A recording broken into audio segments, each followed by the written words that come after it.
Guru, Why Guru, Why Guru, Why Guru, Why Guru, Why Guru, Why Guru, Why Guru, Why Guru, Why Guru, Why Guru, Why Guru, Why Guru, Why Guru, Why Guru, Why Guru, Why Guru, Why Guru.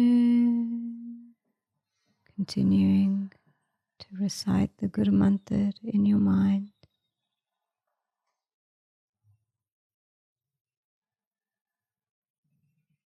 Noticing any change that has occurred. Maharaji tells us, Man tu jot sarup hai, apna mool pehchan. In my mind, you are the embodiment of the divine light. Recognize who you are, where you've come from. Mana harji tere naal hai, Gurmati rangman. Vaheguru Harji is with you always. Absorb yourself, colour yourself in this knowledge.